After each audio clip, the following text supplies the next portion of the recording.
We grew up in the neighborhood that was near Pulaski School.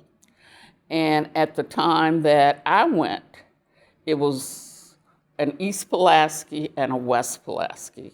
One was for the black children, and the other one was for white children.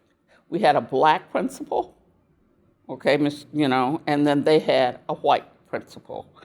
And it wasn't until the neighborhood became completely integrated that they integrated those two schools. I grew up on a block called, it was on 16th and Rhode Island Street. And it was black families and white families. On the corner from me, which would have been on the corner of 15th, we had a little grocery store. We called her Missy.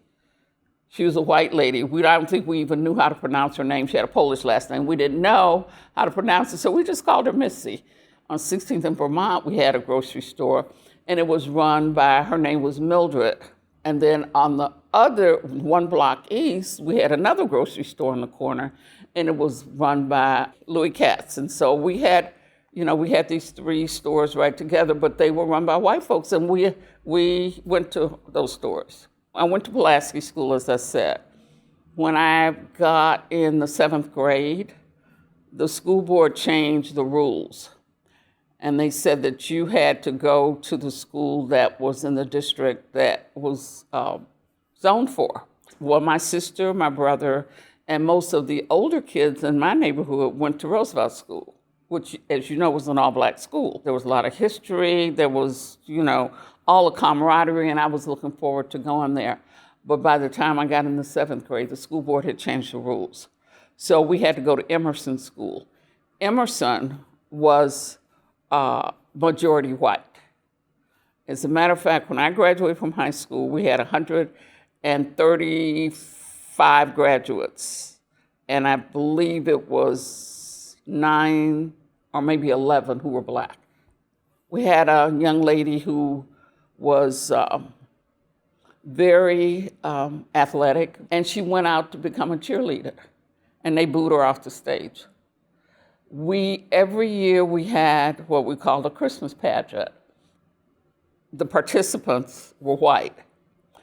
They finally, I don't remember if I was in maybe the 11th or 12th grade, when they finally got one of the wise men. They allowed one of the wise men to be black.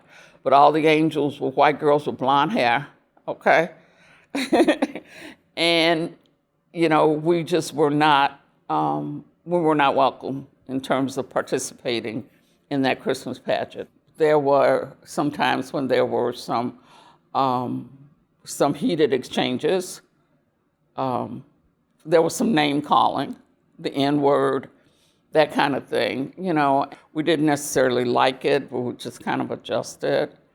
I belonged to GAA, and they don't even do that anymore. It was called the Girls Athletic Association. And at the time, Emerson School owned a popcorn machine in the Memorial Auditorium. Whomever was sponsoring the event would ask the girls from the GAA to come and do the popcorn.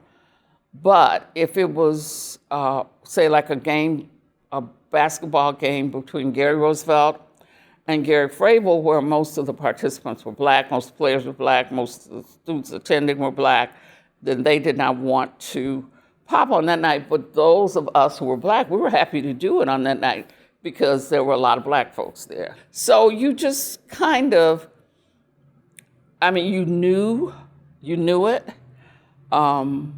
I'm not sure if acceptance is a good word for it, but you just kind of grew on you, I guess. And sometimes even the teachers would create issues that did not need to be. I had a biology teacher I'll never forget who one day made a comment.